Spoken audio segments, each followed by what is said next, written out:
Na kusalimu katika jina la Yesu. Jioni njema. Karibu tena tuendelee na masomo yetu. Majina ni Evangelist Lilian Wachira. Nimeokoka, Yesu ni Bwana. Kwa wakati huu tunaendelea kuongea mambo ya jamii ama ya familia. Na jioni ya leo nilikuwa naomba ama nataka tuongee juu ya yale mambo yanakutaga watu pengine kwa nyumbani, hata wengine kwa kanisa, na wengine hata kwa nchi. Na wakati mwingine unaona inakuta watu, na wale wanakutwa na hiyo jambo hawawezi kujisaidia. Na nikiongea hiyo, kuna ile somo nataka tulisome ili uone ya kwamba wewe kule unatakiwa kuwa ukisimama ama ukisaidia. Kwa sababu kama vile somo letu linaongea, ningetaka tusome kwenye kitabu ya Proverbs 31 verse 8. Proverbs 31 verse 8. Na kabla ya tuingie hapo tusikie vile mnenaji vile aliongea na vile alikuwa anataka kumaanisha, ningeomba kwanza tuombe ili tusikie ni nini alikuwa anataka kuongea juu yake. Mungu, tunasema ni asante kwa vile umeshinda pamoja nasi tangu asubuhi mpaka saa hii. Ni wewe umekuwa pamoja nasi. Tubariki hata saa hii unaendelea kunena nasi. Tunene na uendelee na kutufundisha na kutuelimisha kabisa, ili Mungu wetu tuwe tukikaa kulingana na mapenzi yako. Anza nasi na umalizie pamoja nasi. Na ni katika jina la Yesu aliye mwamba na hata mkombozi wetu. Amen. Kwa hiyo somo inasema ya kwamba wewe uwe sauti kwa wale ambao hawana sauti. Speak up for the people who cannot speak for themselves. Speak up for the speechless. Be as ogea juu ya wale ambao hawezi wakajiongeleshea ama wakaweza kujiongelesha. Na hapa inataka kumaanisha ya kwamba kuna watu ambao wakati mwingine wanakuwaga wamefinyiliwa na hawakuwagi na sauti. Na ule alikuwa akiandika hii somo kwa hiyo kitabu ya Proverbs ni mama mmoja ndiye alikuwa akiambiwa hapa, akaambiwa kwamba aliongea na kijana yake. Na huyo kijana alikuwa mfalme Lemuel. Akaambiwa na mama yake, kwa sababu unakuja kuwa mfalme, ukienda kusimama kama mfalme, usiende kukaa na kuharibu maisha yako. Alikaa na kijana yake ni kama kumpa advice. Akamwambia uwe ukienda hivi, uwe ukifanya haya na haya mengine. Na hapa ndivyo alimwambia ya kwamba hata ukiwa mfalme uwe voice to the voiceless. Kwa sababu kuna watu wengine wakati mwingine wanafinyiliwa na hawana sauti ya kujiongelesha. Na sasa ndivyo huyo mama aliongea na kijana yake, akamwambia ya kwamba ukiwa mfalme usimame na uongee juu ya hata hawaonekana kama wako chini kabisa, hawezi wakaongea juu ya maisha yao. Na hapa ili ushike kabisa vile nataka kumaanisha ni ya kwamba ukienda tuseme kama kwa familia, kuna watu ile kwa familia ama kwa kanisa ama hata kwa nchi, utaona ya kwamba kuna watu ambao wanakuwaga helpless, wanakuwaga speechless, hawawezi wakajisaidia unless wapate watu wa kuwasaidia. Na wakati mwingine hawapatagi watu, wanafinyiliwa tu, wanafinyiliwa, hawana sauti, wanafinyiliwa na wale wako na masauti, wale wako juu, na mwishowe hata wengine wanakufa. Wengine wanaishi maisha ya ushungu kwa sababu hawana wa kusaidia na kuongea na kuongea juu yao. Na unaona kuna kuwaga na hawa watu helpless, speechless, kwa sababu hawana watu wa kuwasaidia. Na wanakuwaga helpless ama speechless kwa nini? Wengine ni kwa sababu ya umaskini. Unaona mtu ni pua kabisa, ni maskini, hata chakula ya kukula wakati mwingine anakosa. Analala njaa akiwa yeye peke yake, pengine hata na familia yake hana mtu wa kuongea vile waweza wakapata chakula. neither pengine kwa familia zetu. Kuna watu hao unaona wako chini kabisa, na pengine kwa hiyo familia kuna watu wengine ambao wamekaa vizuri na hawana haja na hao ambao wako chini, na pengine wamesaliwa pamoja na wanalala njaa. Sasa swali langu ni hili: hao speechless kwa familia yenu, kwa mahali kote kule wako, watasaidiwa na nani? Watasaidiwa na nani? Na ndivyo unaona hapa ya kwamba wengine wanakuwa speechless kwa sababu ya umaskini, wengine wanakuwa kwa sababu hawana chakula, hawana hata shelter, wanalala kwa barabara. Wengine wanakuwa helpless, speechless kwa sababu ya sickness. Unaona wengine ni watu ambao wako kwa hospitali, wengine wako manyumbani, ni wagonjwa, hawawezi wakajiongelesha.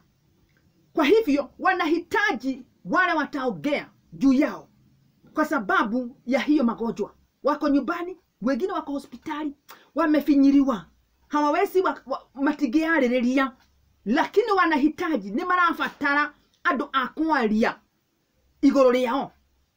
Na sasa tukinyamaza, wewe ukinyamaza, na mko na mtu kama huyo na ni mgonjwa na hajiwezi na ni wa familia yenu, atasaidiwa na nani? Na ndivyo unaona huyu mfalme aliambiwa na mama yake, hata ukiwa mfalme uwe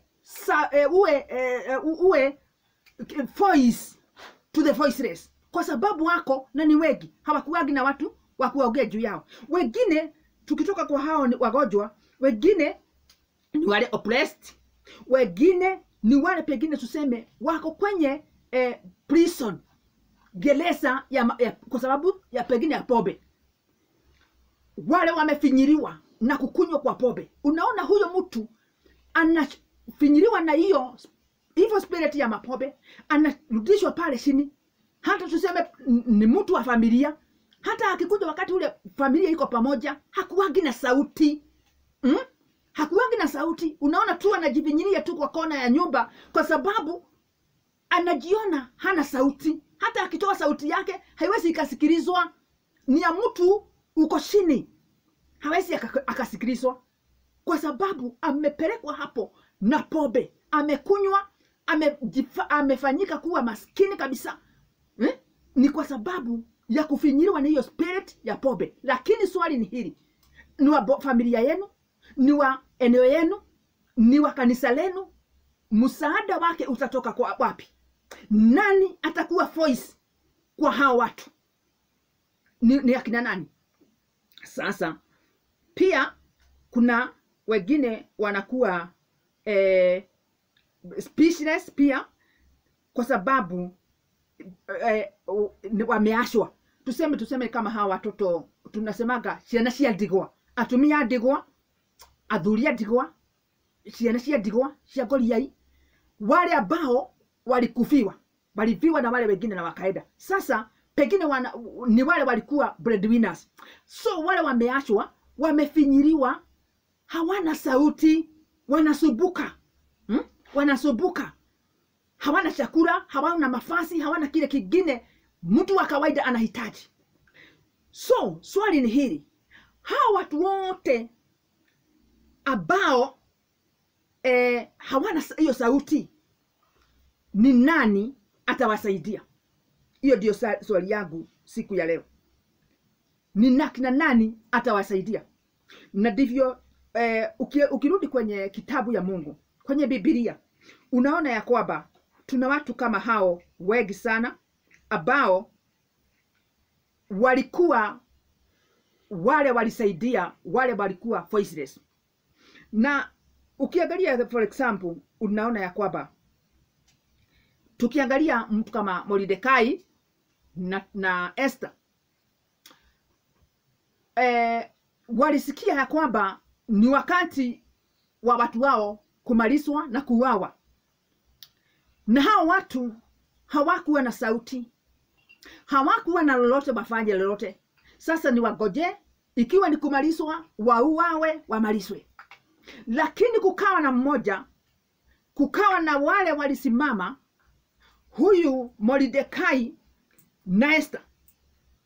Na Esther kama vile tunajua alipanga maombi, prayers and fasting ya siku 3 bila kukula, bila kukunywa chochote. Na walimuita Mungu na wakaomba na wakaweza kusaidia jamii yao. Walikataa kunyamaza. Ile wakati ulifika hapo, walikataa kunyamaza na wakafungua midomo yao na wakaanza sasa kufanya jambo litasikika ili wasaidie watu wao, na wakaweza kusaidia jamii zao, hawakuawa. Wale wengine nao tuseme ni mtu kama Nehemia. Nehemia naye alipelekewa nini? Habari. Na akaambiwa vile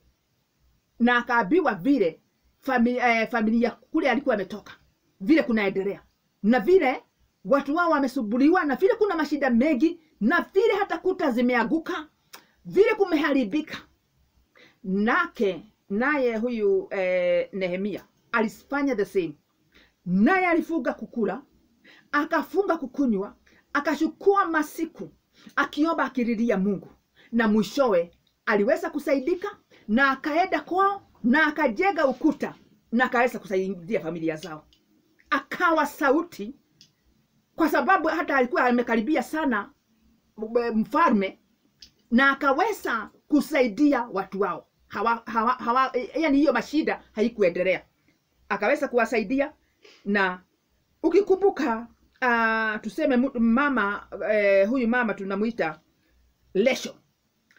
Lesho ama Lalakeri, naye pia ilifika wakati hata yeye watoto wake vile walikuwa wakiuawa, na akasikia uchungu, akasema sasa ni nani atasimama hapa, na akajitolea peke yake kulilia Mungu, kuomba na kufast, akilia kwa sababu ya watoto wake waacha kufanya nini? Kuuawa. Na alilia, akaomba mpaka Mungu akamsikia, na Mungu akamwambia sasa, Lalakeri, usilie tena, nimesikia kilio chako, na sasa nitakureward kwa sababu ya hivyo umefanya. Na sasa mimi kama Mungu nimesimamisha nini? Hiyo kifo. So watoto wake hawakuuawa tena. Wale watoto walikuwa wakimfanya alie, hiyo mambo ya vivyo akaisimamisha, kwa sababu alisimama akawa voice to the voiceless. So unaona, ukienda usome kwenye kitabu ya Isaiah 62, Isaiah 62, 6 and 7, utasikia Mungu anasema tusimpe Mungu pumziko, tuendelee na kumulilia, tuendelee na kumuomba mpaka ile ahadi amesema atatimiza, aweze kutimiza. Ile maombi tunamuomba aweze kututimizia, aweze kutimiza. Kwa hivyo tumsimpe pumziko, tumuite Mungu, tumulilie Mungu. Kwa hivyo uwe sauti kwa hao hawana sauti. Ikiwa ni kwa familia yenu, angalia ni mambo gani inaendelea. Kuna magonjwa huko, kuna watu wagonjwa, kuna watu wamefinyiliwa na njia hii ama ile ingine. Kuna bibi na bwana, unaona vile wako na mashida, bibi na bwana, hakuna anasikia yule mwingine. Hiyo familia wewe unajua iko na hiyo mashida, kuwa sauti yao, uwe sauti yao. Simamisha ombi, ongea na wao. Mengine ni kuomba, na kule kuingilia ni kuingilia hata na kuongea na watu kama hao, mpaka uone ya kwamba wale watu ambao hawakuwa yani wakisikika wamesimama, na jamii imesimama. Magonjwa, wale ambao ni wagonjwa, umesimama kwa niaba yao, na umefanya hizo familia ama jamii hizo kuwe na furaha. Wale wagonjwa unasimama kwa niaba yao, unawaombea, unawaongea, unawatembelea, unaongea na wao ili wawe na furaha, kwa sababu kuna watu ambao wewe uko na sauti na pengine wao hawana sauti. Simama kwa niaba yao, na ukifanya hivyo, naye Mungu wetu ataendelea kufurahia hiyo mambo. Tena ujue ya kwamba, ujue wewe uko vile uko siku ya leo, umesimama hivyo, umesimama na uko na hiyo imani kidogo uko nayo, ili uweze kusimama kwa wale ambao hawana hiyo amani.